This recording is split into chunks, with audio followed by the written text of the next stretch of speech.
Ladies and gentlemen, welcome back to the Southern Gateway Chorus live stream. My name is Zach Coleman, And I'm Joe Hunter. and I'm excited about the show today because, as I think we're all well aware, Joe and I are very much in favor of comedy and things of the like, and we want to talk about pretty much the one place where a quartet can get in front of the entire society and be an idiot with pretty much no rules. Right. What do you say, Joe? Yeah. I've always adopted close to that, uh, Sure. belief system, but always knowing that, we always wanted to try to play within the rules, Mhm. but all bets are off if you're the mic testing That's crew. right. That's right. And as long as you're mic testing, your rule is have enough music so that the judges know if they can hear properly. Right. And I'm excited for that. Before we do, Joe, what you thinking about, man? Little bit of everything, a lot of what I'm thinking about has to do with having my quartet getting ready for the contest coming up, and just being thankful for having the having guys of like minds who want to do that, and then kind of also being thankful that I've got a group that's at least self-aware enough to know, first of all, what our challenges and our issues are, Sure. but more exciting than that is knowing what we are about and who we are, right? So that Yeah, that totally. puts us in a nice place there. And then it's like, well, we know who we are and what we can do, and our biggest challenge is we can't always do it. Yep. Yep. And it's funny because I think in the barbershop world, Mhm. particularly towards the upper echelon of the barbershop world, Sure. Those are it's big much words. it's much more likely that quartets are going to be really good at all the technical stuff and not have all the identity stuff, because you've heard that from a lot of the judges and the Mhm. various coaches who've come on and talked Over the past couple months, yeah. over the last couple of months here on our live stream. And so, I think there's both sides of that coin. I mean, I'm looking at the side of the coin that says we've got to get all our technical stuff in order Right. so that we can continue to deliver the identity The message that that we you know we want to have. deliver, yeah. But I think that's not where 90% of our good groups are. I, Sure. I honestly think that. I think a lot of them start from we're really good at all this technique, Mhm. and aren't, and that's enough in a lot of cases. That was kind of enough, Sure. And you then there's know. that added element. Well, and that enough then leads to a group that's sort of like ends up being part of all the other groups that, they might be gods in their local area or in their Uh-huh. district. Sure. And then they go to the big contest at international, Mhm. right? And disappear beneath the waves, as we would say, Yep. as judges would say, they disappear beneath the waves. Oh yeah. And why do they disappear beneath the waves? Because they're like everybody else who are also doing those technical things.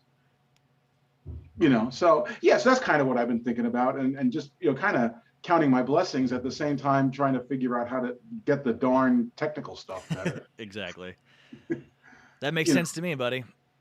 and so we continue along the path, but I think in all areas, if you can pursue something once you kind of know who you are, it, Mhm. it makes it a little easier. Definitely. I'm thinking quite similarly today. Actually, I don't think it's any surprise. We've talked about it before that a lot of what happened over the last couple of months, I was doing my best to just soak in as much as possible, and finally my quartet is in that place where we're talking about what we really want to be, what we can really accomplish, and the things that we can really portray, and it's a really fun place to be, and I don't want to say I'm kicking myself about it, but I'm just like, man, how cool would this have been to have this conversation with every other quartet before that, and like have got like this. It's such a new concept for me, um, and I'm one of those guys. I hate to sound like arrogant about it. I'm one of those guys who always thinks like, yeah, I get it. I know the concept. I know what to do here. But that never crossed my mind. I thought it was always you pick the songs that you're going to be the most passionate about and you go. But Yeah. the other element is what do you do? What is your thing? How do Right. you what do you accomplish? And Kind of Right. And freeing, also, actually. It's very freeing to be able to you say, know, yeah, I'm an idiot. Let's just be an idiot. what do you want to say? Hmm. What are you trying to communicate, and what are you trying to share? Yep. And sharing. The assumption in sharing is you're going to show something of yourself Yep. in doing that, which, by the way, is also scary. Yes, it's kind of terrifying. I've acted for a bit, and I always like to go under the theory of acting where yourself is not fun to watch, but the character is, as long as you can allow the character to live within you. I've always thought that the whole method acting thing wasn't a great idea. I'm about to start making like some serious enemies in the acting world right now. I've always thought that method acting was a horrible idea because why put yourself through that on a regular basis? I've always thought that that concept for casting was bad because why do you need somebody to have experienced something for them to portray it? You're acting for a reason. It's a skill. It's a thing you can work on. Right. But in this whole barbershop thing, you've got four people trying to do the same thing. So you kind of have to find that thing that you're doing. If you put on a character, that's fine. But what's your character and how long does it last? Right. Whereas we're trying to get to the reality of we want to get to know the person. There isn't a story. There isn't a character. There's four dudes on stage or four women on stage or four people on stage. What are they about? So it's Right. it's a different sort of thing within the same realm. I don't know how to explain it, but I'm going off on a tangent for no reason. No. But it all kind of comes back to the same sort of thing, you know. And at some point, I mean, I remember talking to some professionally trained and Hmm. professional actors, and they talk about that same fear. They've gone through the same fear in their lives, and Yep. and they say at some point you just need to be present, right? You just Yep. need to be present, Just and gotta I think exist. that's true, and that's true with very true Hmm. with barbershop singers and performers. Just be present. I Yep. mean, be there. You know, be there in that moment. You know, we might call it in the moment. There's a lot of other Yep. words for it, but being present is a big piece of it. Yep. You know. And I'm gonna put you on the hook before we go on to our real topic Yes. for the day. I'm gonna put you on the hook. Yeah. Will you coach my quartet? Hold on a second. Let me check my I'm schedule. just Yeah. saying. Yeah. Yes. Sure. Yeah. All Yeah. right, you guys heard it here. He's gonna do it, and if he doesn't, then we get to throw eggs at him. That was the deal that we made. Here's the other side. You know, this is like my quartet working with Gene and Brian Barford. Be careful what you wish for. Oh God. Oh, a little less encouraged about it now. All right, uh, Joe. Let's move on to what we're talking about today. Let's talk about mic testing. Mic testing. So for those of you who aren't around barbershop contests all the time or who aren't even around barbershop all the time, allow me to just fill you in on this. The barbershop contests go in a series of rounds. At the international level, it's 3, and at the district level, I think Two. primarily it is 2, right? So Right. what it is the first night is everybody, and then at the district level, the second night is the top 10. You could take that to a more broad sense and say the first night is everybody, the last night is the top 10, and then at the international level, there's a top 20. But what Right. we do is we have a mic tester quartet, a quartet that gets up so that we don't psych out any of our competitors, get all of the audio stuff dealt with in the beginning so that it's perfect, and then we set it all the same. It's fair for everyone, right? That's our process.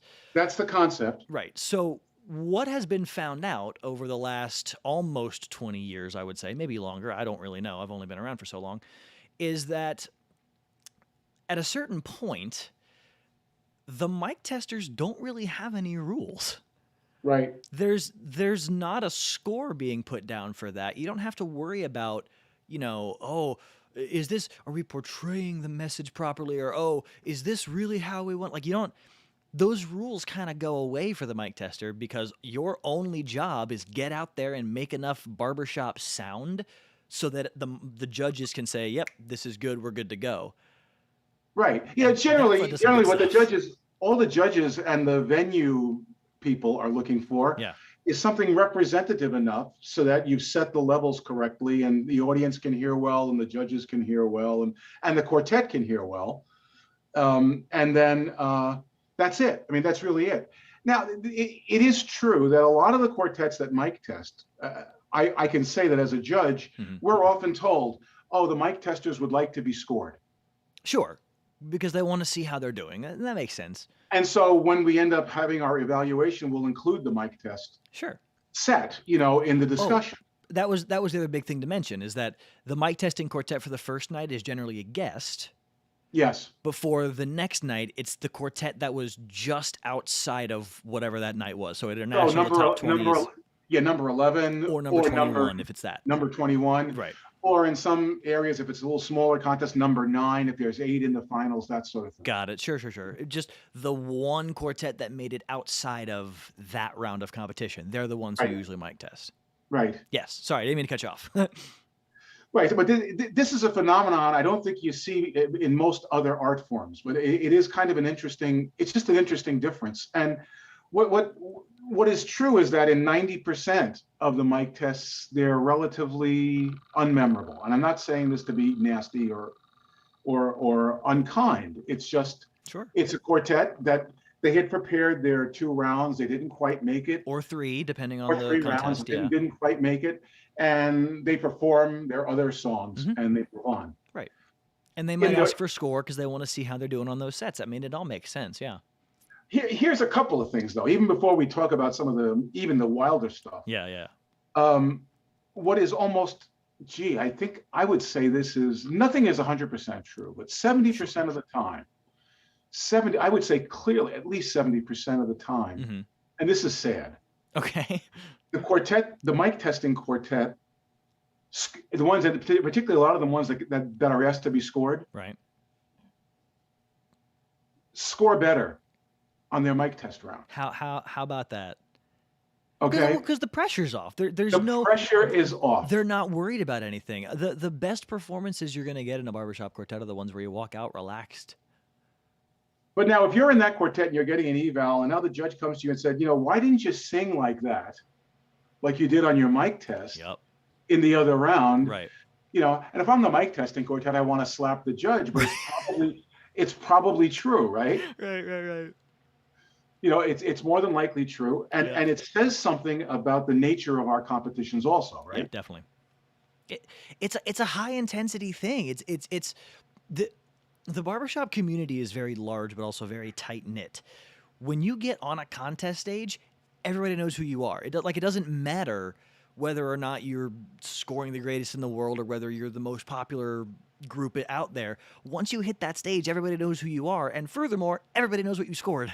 Like it's always going to be remembered because we document these things. There's a level of pressure to it, which is kind of fun for a barbershop adrenaline junkie like myself, but it puts on that pressure. And just like you said, when you're mic testing, it's like, all right, well, this score, it doesn't count. It's no longer matter. It doesn't no longer counts. So that's about 70% of the time. Sure. Another 10 to 15% of the time, there's some overreach, or there is some we'll show them kind of, that comes out.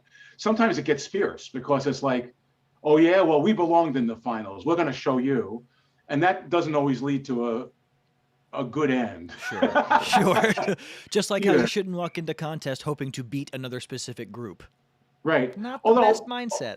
Although I do remember Lloyd Steinkamp, the late Lloyd Steinkamp, great, funny and wonderful guy. Sure. Who had a chorus that he was directing in Phoenix, and they got buttons that said "Beat Somebody." Got it. That's different. They didn't want to finish last, so they're all walking around with buttons that say "Beat Somebody." That's right. That's right. Hey, sometimes you go with what you can get, man. Yeah, right. Exactly. But what we wanted to talk about today, it's the unusual mic test. So I think the concept is this. Correct me if I'm wrong, Joe. Go ahead. I think the concept is every time you're in front of people is another chance for people to want to book you for a show. Oh gosh, yes. Every time you're in front of people that's why we have hospitality rooms after contests. That's why shows like the chapter shows why we get those people in, because A, we want them on our show, and B, another chance for them to get somebody else to want them on their show. Right. And the mic tester position is just that. Not just that, of course. There are many other reasons for it, but there are quartets who've said, you know what? We're not going to score any higher than this. We were 11th or 21st. We were this place. It will not get any higher than that. What can we accomplish from this? And that's what they could accomplish from this. Yes, well, that's that. Which the other side of it is being the most memorable thing that happens, Yes, exactly. right? That's how you get a lot of stuff done for yourself, is just be memorable. Be memorable. Be the thing that people talk about afterwards. Mm-hmm. Exactly. You know, and what's really odd is that we've had even as many opportunities in the last 20 years where we've had that kind of creative oddball quartet in that position. It Yep. just It just has works out happened. that way. Yeah. You know, and the quartet that immediately comes to mind on this is Freestyle, Yeah. a quartet from California. Three relatively straight, really fine singers. A couple of them went on to later sing with artistic license until just recently, Sure. Sure. all really good singers. But the baritone, Andy, Yeah. is this naturally Just goofy. hilarious, physical, Oh yeah. wonderful, maybe the best physical comedian that I've seen in barbershop, Sure. Sure. Sure. um, and just everything about his physical ability and his ability to do a pratfall, his ability Oh to God. Yeah. his abilities to do takes, everything about it. Mm-hmm. And he's a pretty darn good singer. Good enough so that you have a quartet that could almost always mic test like for the finals. Right. Right. And they did it like 2 or 3 years in a Oh row. yeah. Oh yeah. It's And like how did that how you couldn't write it up right. in a way to make that happen. And so now here's a group that they can now take advantage. I mean, they were the kind of group. I'll give you this. This was not a mic test, but one year they did a magic set. I don't know if you remember that one, Zach. But they came out. Andy was a magician. They had a magic box, and they were doing all this magic stuff. Okay. And it bombed like nobody's business. Oh, I mean, down with a loud sucking noise into down the drain. Good. And they finished like 38th or 39th out of. Yeeps. Well, actually, I think they finished 48th out of 47. Oh, One of those. good. No, like they finished Someone. they finished 38th in the competition. Yeah. This is their answer to that was between rounds. The magic box and all the paraphernalia was on sale in a booth at the barbershop or shop. We're never doing that again. For sale. It was the best. I love it. You walked into the big room and here was this booth and they were selling the magic box. That's hilarious. It's perfect. So anyway, so these guys are fast on their feet with coming up with this stuff. And so now you end up with, okay, so what can you do with a mic test? And boy, they started to push well, first of all, they were there. Right. In that position. Right. And then they started to push the boundaries of it. And there were just some of my favorite, and again, they were probably one of the most memorable things that happened in at least the one contest I can remember back in Montreal. Yep. And the big thing about that too, that comes to my mind, we do have that clip. We want to watch that. So we'll show that in a minute. But the one thing I want to mention is I'm going to guarantee that nobody plans to be the mic tester. Oh, no. Which means all that stuff is on the fly, like day before and day of. It's impossible. That's nuts. It's absolutely crazy. It's impossible to plan for such a thing because you're talking about 15 judges, 4 songs. Yep. Okay, and 2,000 depending on your contest. Yeah, 20 or like out of so it's like 2,500 points. Yep. Spread out among all these different groups. How do you make? You can't. And furthermore, make that calculation. Furthermore, you practice an extra set and then don't do it. Right. It's nuts. Okay, we're going to go ahead and watch this clip. While it's going on, I hope you guys enjoy it. But if you've got any favorite mic tester sets, go ahead and throw those up there because I'd love to talk about them. Okay. This is Freestyle in 2003 in Montreal. Hope you enjoy. Right. Let the curtain rise, let the light be bright, let tonight be the night. For this big performance we've been in training, we'll try hard to be entertaining, singing so much fun. And now that we've begun, nothing can stop us, alright. With our own mental midget, a total idiot, freestyle's entertaining tonight. Now for a little recap. Last year, we were your 12th place, 11th place mic testers. This year, we're your 11th place, 4th place bronze medal mic testers. Next year, we'd like to finish in the 10, mic test, and bring home a gold medal. Please join us out in the lobby after this and get a copy of our next CD, Freestyle's Greatest Mic Tests. Mic testing. No longer a hobby, it's a career. Our music is the key. We'll try some comedy, maybe an up, 2 or 3. Watch me, songs of love sung with flair, not a second to spare. We're laughing and singing on a wonderful evening at the finals tonight. Call 1-800-MIC-TEST tonight.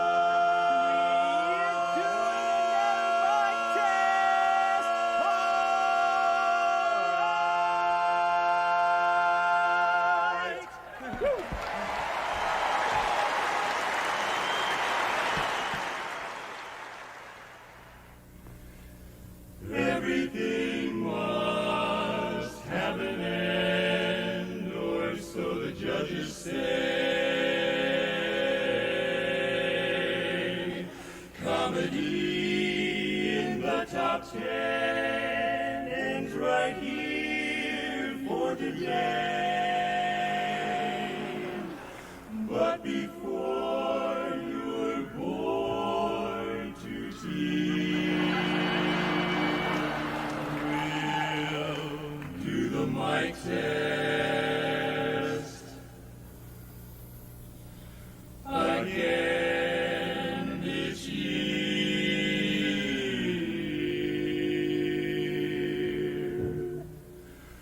Who'll take our place in your hearts when we're gone?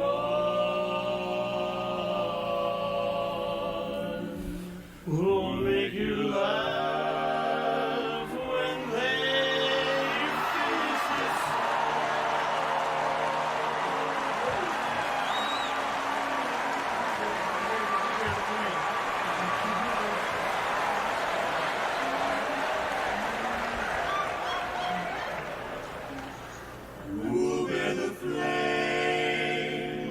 Slightly insane. What'll you do without Andy or who?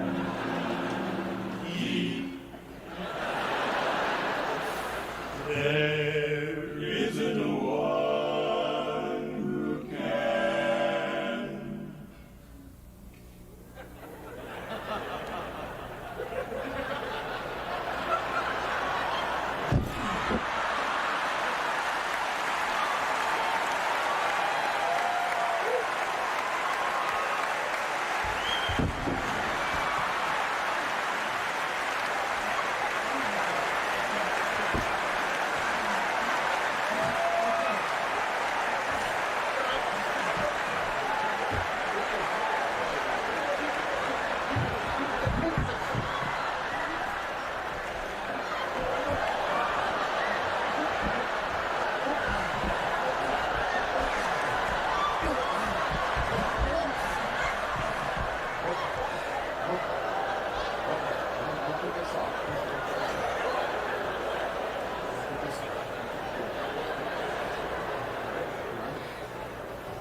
You're the man. No, you're the man.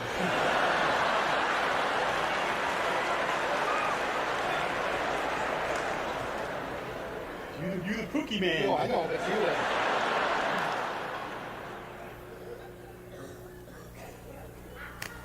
You think they saw that? No, I don't think so. No.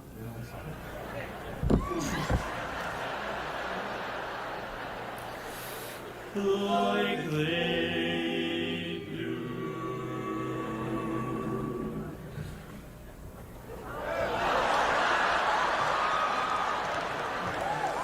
Anything you can do, we can do.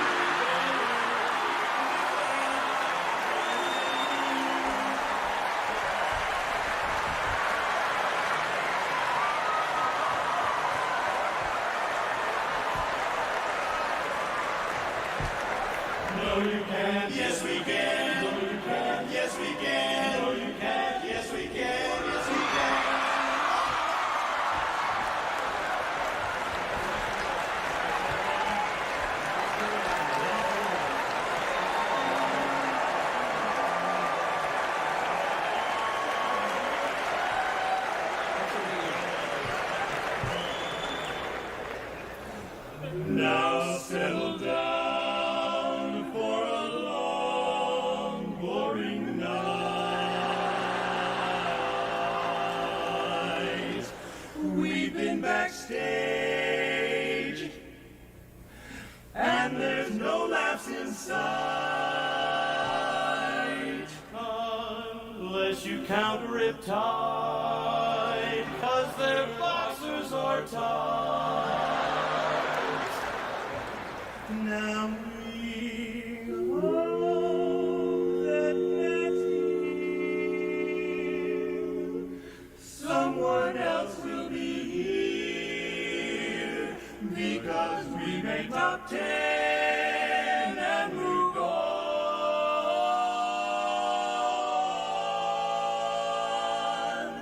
Who'll take our place when we're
until next year.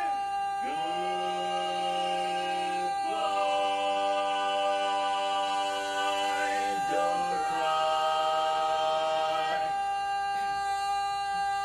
Check your flight.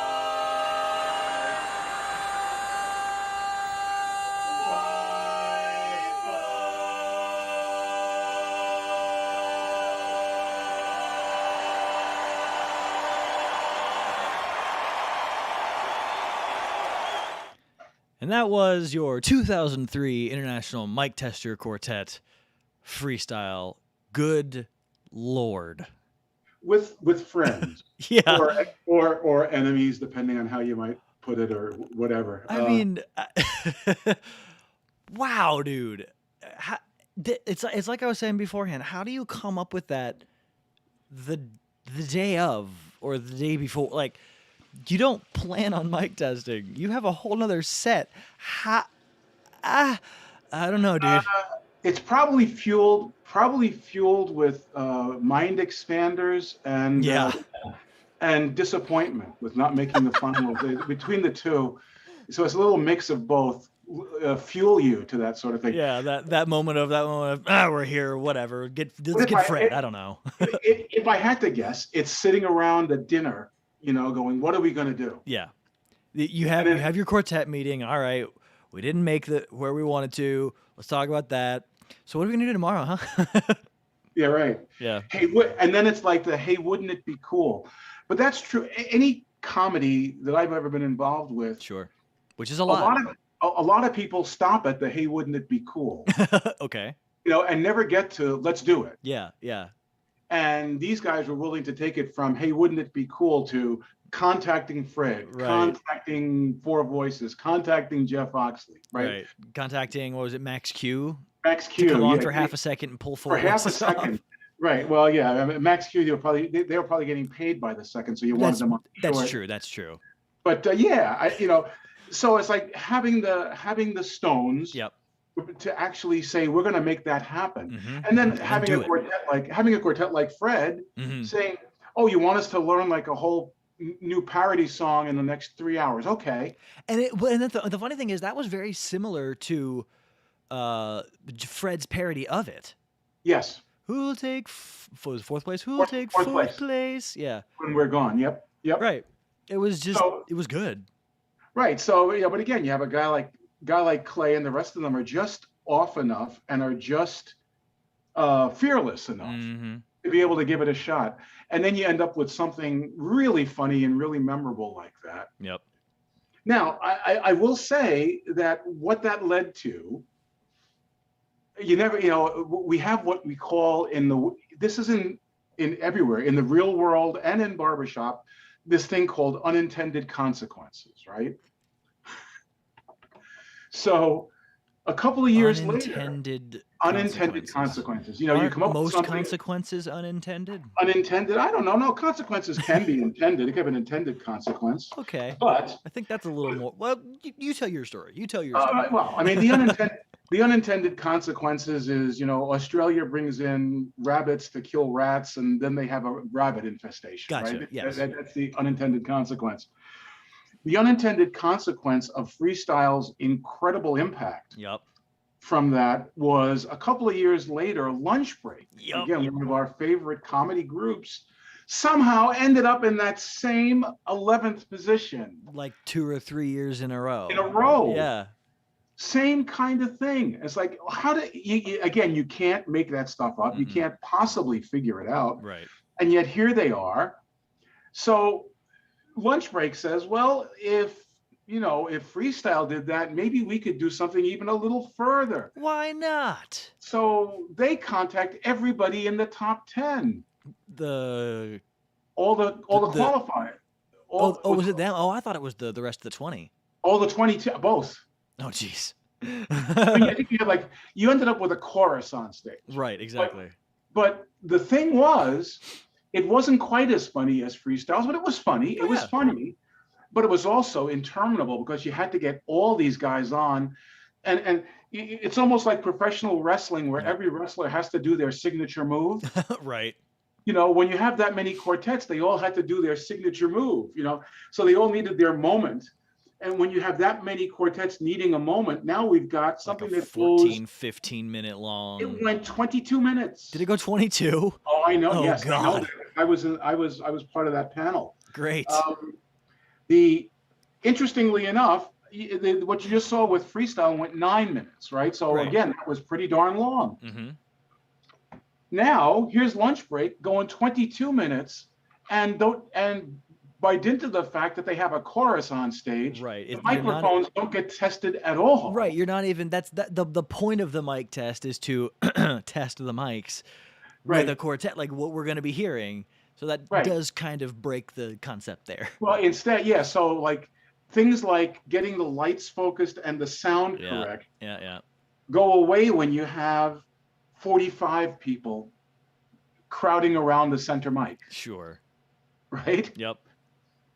So, but it was all around a good set. I mean, it was fun. Oh, you say it's a good set, a lot of fun and everything. Here's the unintended consequence.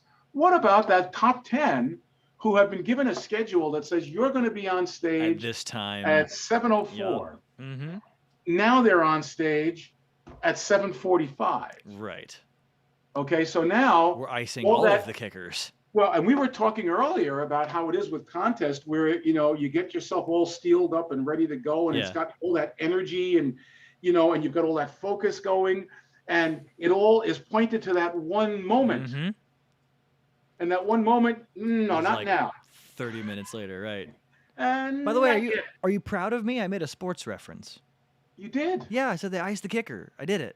You did. You iced the kicker. Wow, you actually said that. Sports. For those of you who don't know, that means taking an extra time out just when the kicker is getting ready to kick, so that he can think about it a little more. Oh, is that what? Oh.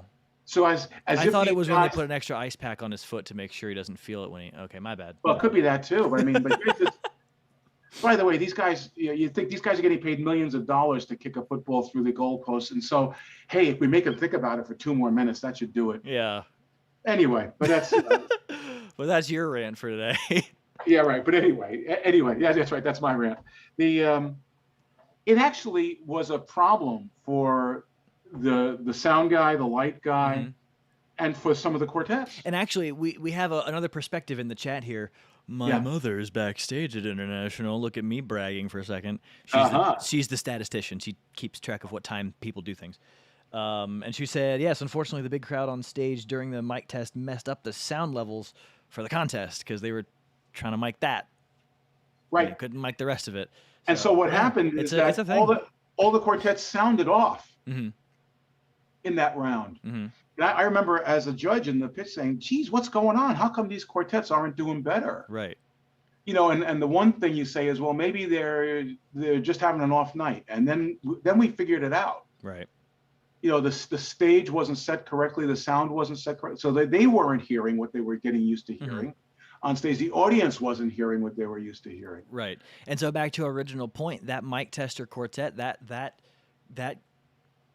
competitor, I guess you can still call them a competitor, you might not have rules as the mic tester, but you still have a goal as the mic tester. Right. It's an interesting position to be in. By the way, wonderful guys. Fantastic. I love Eddie Holt, like a brother, and Shane, and the whole quartet. They're the sweetest guys. Yeah, I had a coaching session with Shane, actually. He's fantastic. Yeah, Shane is great. Yeah, dude. He's just great. And so here's the deal, though. It's like now you have people who are saying, oh, they were being selfish and this and that. They were just trying to entertain. Yeah, what do you mean selfish? They didn't even do most of it. Right. That was that was just given back. It was fantastic. Well, yeah. Although I will say, as if I'd been in that kind of a position, I'd want to do something memorable so that I could get more shows. Right. Exactly. You know, it's one of my main reasons for competing. You know, I like I like the competition part, but when you say gold medalist, then someone wants you. Right. But yeah, the fact of the matter is that if you compete, you're going to get in front of more barbershoppers in a more concentrated situation than you will anyplace else. Exactly. And what I did find also in my lifetime of competition in quartets, it wasn't necessarily which of my quartets was the funniest, as in terms of how much we could get paid or how far we travel. Sure. It was how high we finished. That's unfortunate, by the way, I think.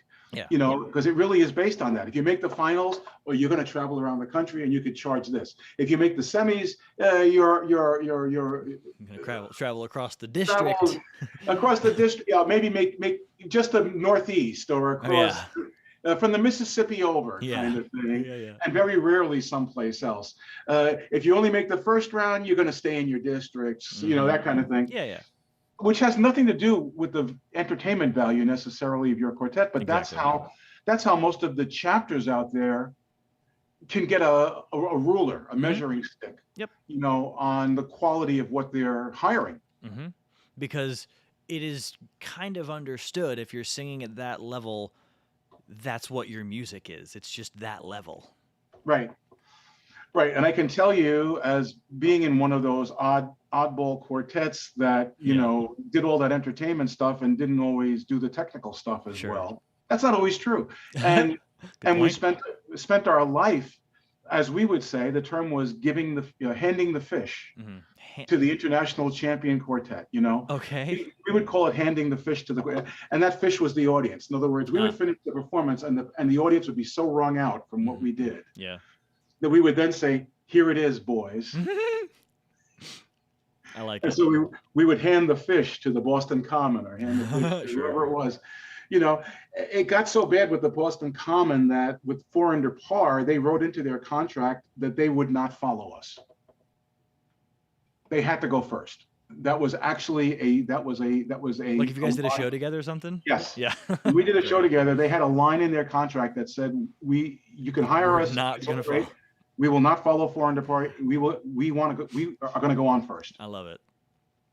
And I think that's where we should call it for tonight, Joe. Cool. I think this was fun. We should do some more well, I think it gives a little like bit this in the future. Yeah. You know what? First of all, it was just a fun video, and secondly, it kind of gives a little bit of insight into, like, you know, inside barbershop. Yeah, the stuff that you don't see from the outside. I like it a lot. Yeah. Cool. So if you like this video, go ahead and leave a like on it. Subscribe if you haven't already. Hit that notification bell and keep up with us wherever you can. Until next week, my name is Zach Coleman. And I'm Joe Hunter. And on behalf of the Southern Gateway Chorus, hope you guys have a great week.